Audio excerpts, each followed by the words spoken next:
Now turn to Section 1. You will hear a woman asking about membership of a society. First, you have some time to look at questions 1 to 4.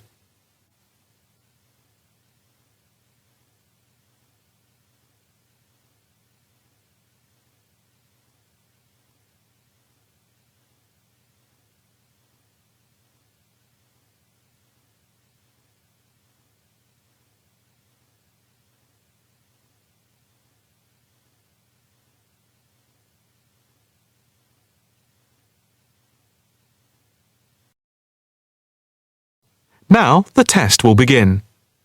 You should answer the questions as you listen, because you will not hear the recording a second time.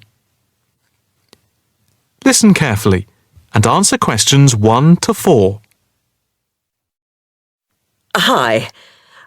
I'd like some information about joining the International Arts Society. That's no problem. What exactly can I help you with? First of all, I'd like to know about the membership fee. Well, there are 2 types of membership. Can you tell me what they are? First, there is lifetime membership, which means that you can have access to all the facilities at the Society itself and all exhibitions. Plus, you can have discounts to various events at affiliated arts organisations here and abroad. And on top of that, you can use the lifetime members' room. How much is that type of membership? Well, the lifetime membership fee is £1,537. OK. It's rather a lot to pay in one go. What about the other membership? The ordinary membership, that's £193 per year. That sounds a bit more reasonable. What does that entitle you to? You can visit the Society, including the exhibitions, the library, and follow the arts programmes on weekdays during the opening times from 10 a.m. to 9 p.m, and at the weekend between 10 a.m. and 5 p.m. On Saturday, if there's a special event like a lecture or restricted showing of an exhibition, then it opens until 9 p.m. So, what is the difference between this and the lifetime membership? In the long run, you save money as you're making a one-off payment, and you have exclusive use of the lifetime members' room. OK. What arts programmes do you run? Well, the Society has a very extensive programme to cater for all tastes. There's a series of exhibition rooms for the permanent collection of paintings, watercolours and sculpture. And then there's a new exhibition area which opened at the beginning of the year. And we run a series of courses and lectures to go with the exhibitions. Can I ask about the lectures? What is scheduled for this year? The latest list is in this leaflet. Oh, yes. That looks very good. Are all the exhibitions, etc., free if I join? Yes, everything is free. That's fair enough. I think in that case I'll join. Before you hear the rest of the conversation, you have some time to look at questions 5 to 10.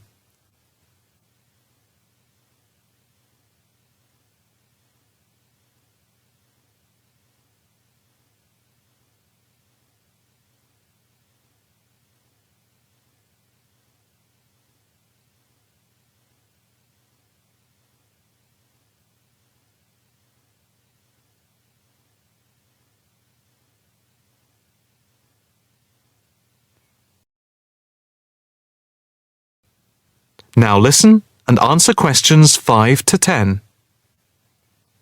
I just need to take your name, address and telephone number.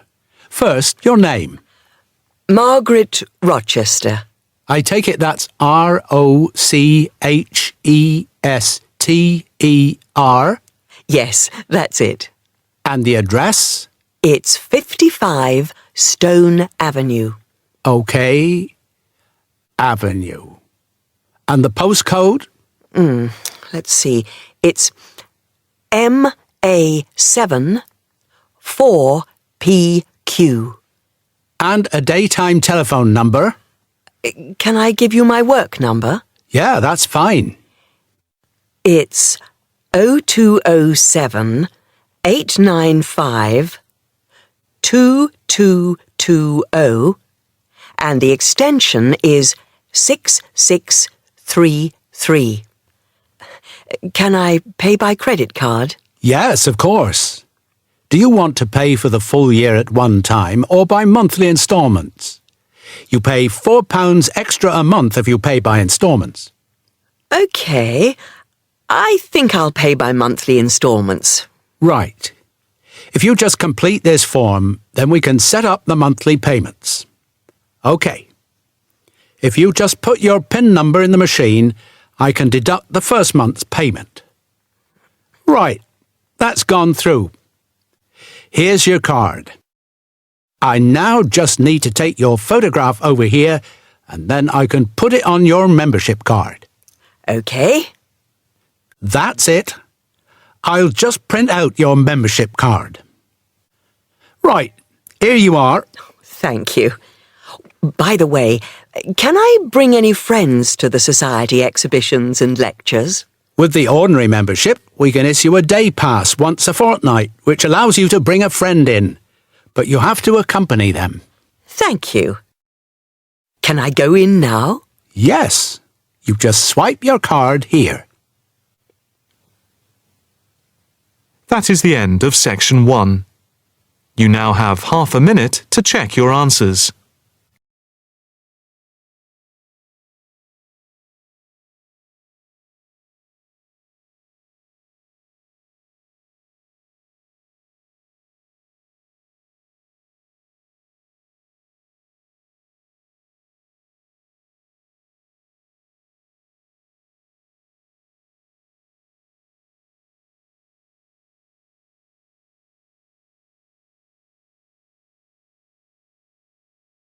Now turn to section 2. You will hear some information about a medical museum in London called the Hunterian Museum, which is part of the Royal College of Surgeons. First, you have some time to look at questions 11 to 15.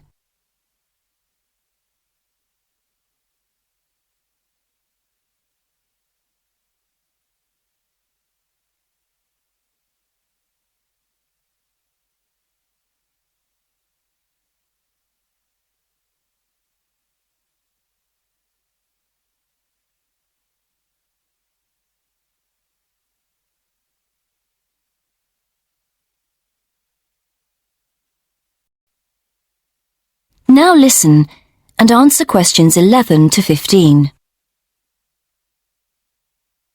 Good evening.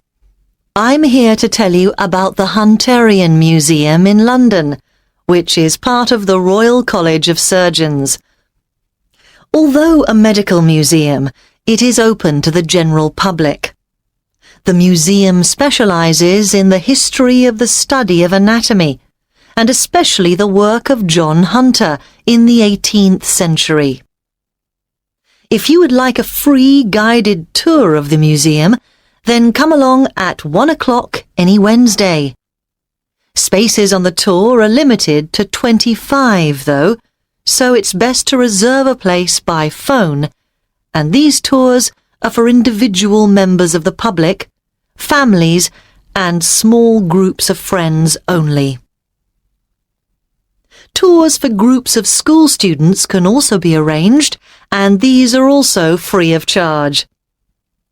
Teachers are encouraged to make a donation of around £3 per student if they can afford it, but this isn't obligatory. What teachers must do, however, is phone to agree a time in advance, as only one school party is allowed in at a time. Then there's an online booking form which you can use to confirm the booking. Or just send a letter if you prefer. For older students and adult groups, we provide more specialised tours, and these cost £100 for a short tour of 30 minutes, or if you want a slightly longer one, it's £130 for 45 minutes. There is a student discount, however, so college groups would pay £75 for the shorter tour, for example. In terms of facilities available at the museum, teachers and others should bear in mind that space is very limited. As we're in the centre of London, with many cafes and restaurants nearby, refreshments aren't sold on site, though there is a small shop selling souvenirs. Most of the things on show in the museum are preserved animal specimens in glass cases, so there are no interactive displays aimed at small children. And our tours are only in English, although there is printed material available in other major languages on request. There's also a lecture room, which groups can book for an extra charge, and this is equipped with PowerPoint projector and microscopes. Before you hear the rest of the presentation, you have some time to look at questions 16 to 20.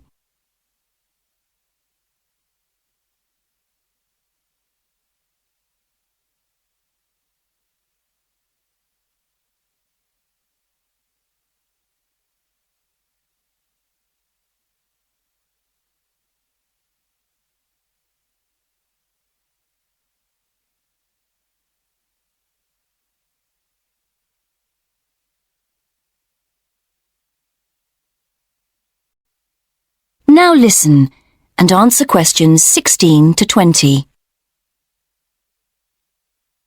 Next, a bit about the history of the museum and the preserved animal and plant specimens you can see there. The museum's named after John Hunter, who was a pioneer in the study of anatomy. He was among the first to understand that the study of other animals could tell us a lot about how the human body works. John Hunter was born in 1728 and came to London to work as an assistant in an anatomy school in 1748.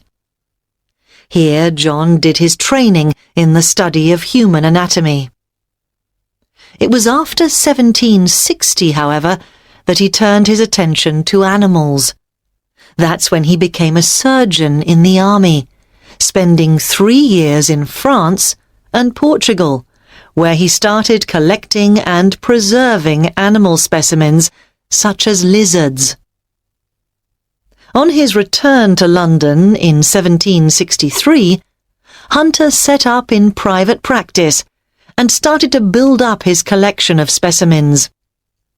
When he moved to a big house in Leicester Square in 1783, Hunter started to take in resident students and gave the name Teaching Museum to his collection. By the time of his death in 1793, Hunter had collected specimens from all over the world, including the first kangaroo to be seen outside Australia. He had 14,000 different exhibits, with 500 species of plants and animals represented. And many of these specimens can still be seen in the museum today, because in 1799 the collection was purchased by the government, who presented it to the Royal College of Surgeons. And they've been looking after it ever since, which is why the Hunterian Museum is located in their building in London to this day. That is end of section 2. You now have half a minute to check your answers.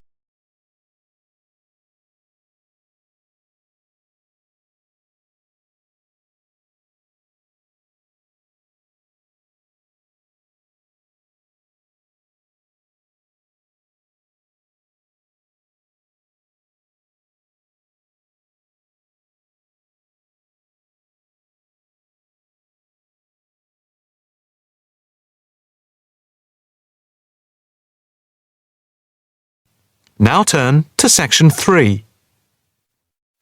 Section 3. You will hear a female and a male student talking about the mock exams that they have just taken. First, you have some time to look at questions 21 to 25.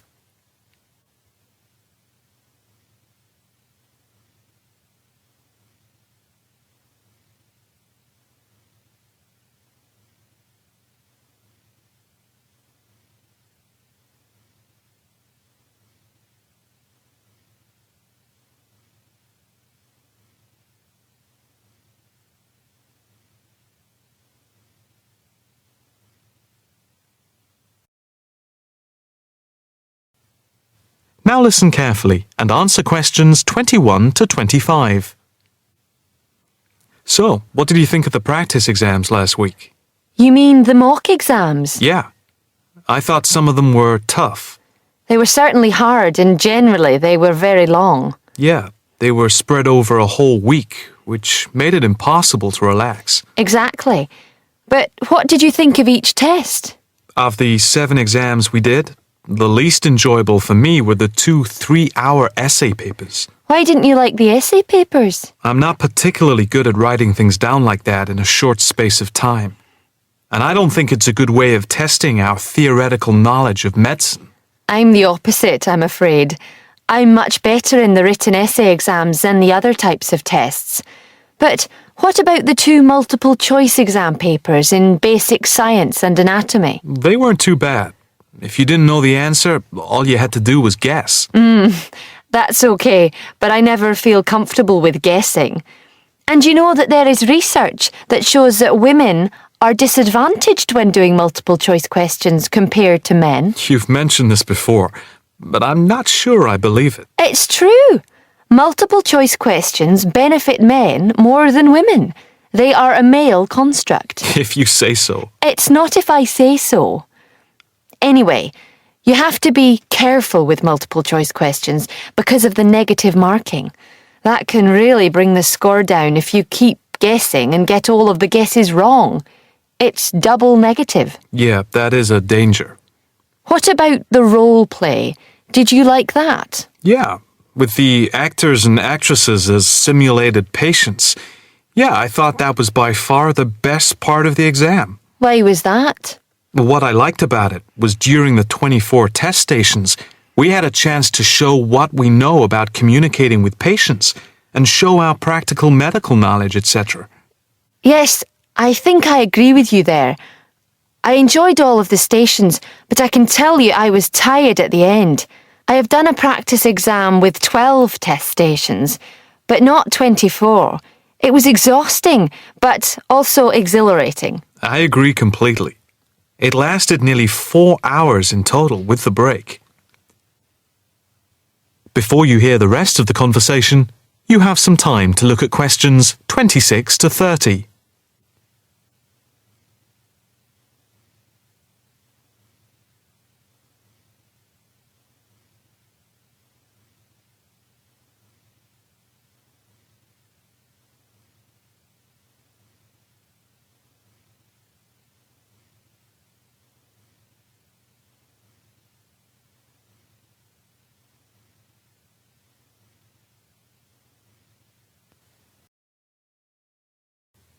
Now listen carefully and answer questions 26 to 30. What did you think of the other 2 exams? The 2 problem-solving tests? I didn't think I was going to handle them very well. But in the end, I think they went better than I thought they would. What I liked most was the test where we had to work in groups of 4, and to solve a problem, we had to prioritise actions. That was very interesting. I'm not sure I did very well in that, though. Did you feel comfortable being in a group of 4 and having 4 examiners watching you as you discussed the problem? We did practice it several times before. You learn to forget that someone is watching you. But some people are better at speaking in group situations like that, and they get the best marks. The test doesn't just assess whether people can talk a lot. It's about showing you can listen, organise your thoughts, and then show you can be part of a team, allowing other people to speak. Well, we'll have to see how it goes. When do the results of the mocks come out? They said next week, and then it's the finals 2 weeks later. Yeah, we've got that to look forward to. What is the policy on resits? Why? Are you planning to fail? No, but Well, you know what I mean. The resits are held in September, and if there is any problem after that, it goes to appeal. We'll just have to make sure we don't fail any part of the whole examination. I certainly wouldn't want to do any of it again. Me neither. It's hard when you are not allowed to fail any of the exams.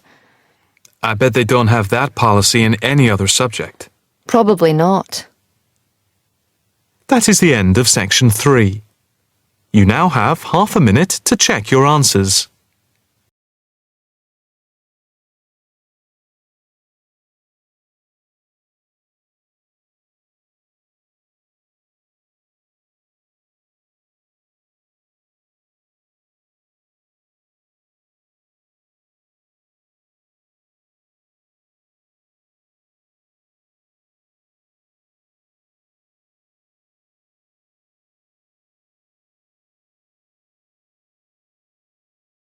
Now turn to section 4. You will hear part of a lecture about the wildlife on Christmas Island in the Pacific Ocean. First, you have some time to look at questions 31 to 35.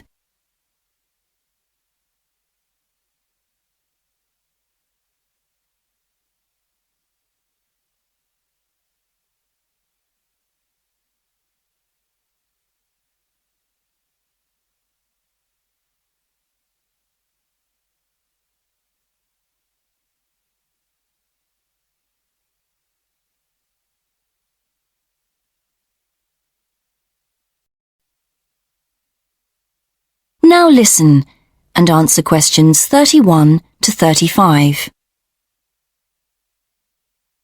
Good evening. Tonight, I'm talking about Christmas Island in the Pacific Ocean and its incredible wildlife. First of all, let me explain that Christmas Island is a remote tropical island about 2,600 kilometres northwest of Australia, covering an area of 135 square kilometres with 73 kilometres of coastline. Around 85 square kilometres has now been made into a national park by the Australian government in recognition of the island's unique and threatened wildlife.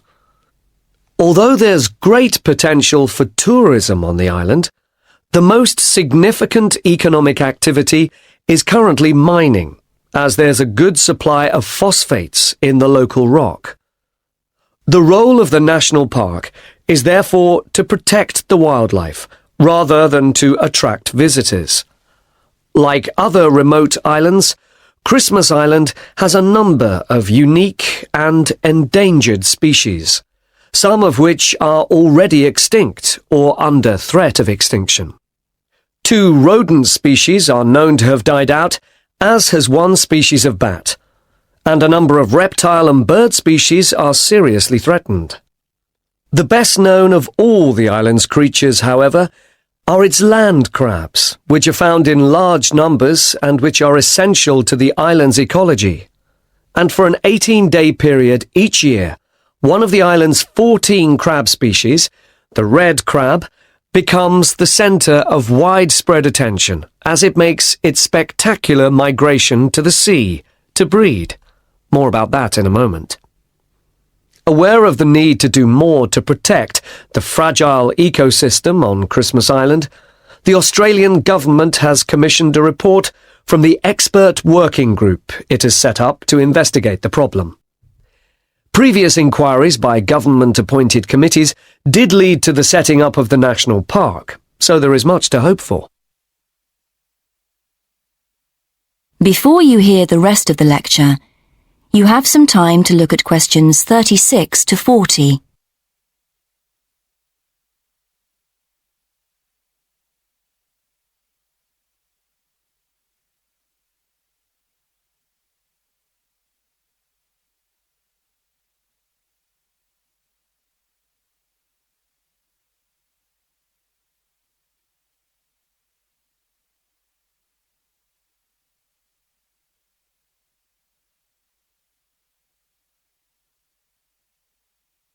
Now listen and answer questions 36 to 40.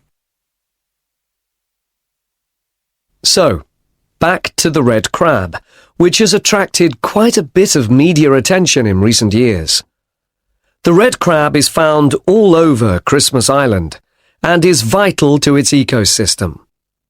Although they do sometimes eat snails and other smaller creatures, the crab's diet is largely made up of leaves, with the addition of flowers and seedlings when these are available. Their droppings then provide an important fertilizer for the island's soil. Also, by turning over the soil when digging the holes, called burrows where they live, the crabs help the propagation of plant species. Although you might think that an animal that goes in for mass migration would be quite sociable by nature, each red crab actually spends most of the year living alone in its burrow, and so is actually quite solitary. Each crab constructs a burrow in the earth, with one chamber inside and one tunnel entrance, and stays there most of the time, especially during the dry season. The crabs are more active in the rainy season, and that's also when the famous migration occurs. It isn't the rain that triggers the migration, however, so much as the phase of the moon and the state of the tides. Trying to predict when the migration will occur is quite difficult, as it can be as early as October or as late as December, depending on the year, although it's usually sometime in November, in fact. And when it comes, the migration is quite spectacular, with literally millions of crabs heading for the seashore at the same time. Conservationists do their best to limit the number of road casualties among the crabs by closing certain roads, encouraging car sharing, and other measures to reduce traffic, even constructing bridges for the crabs at certain key points. So before I go on to the migration itself... That is the end of section 4. You now have half a minute to check your answers.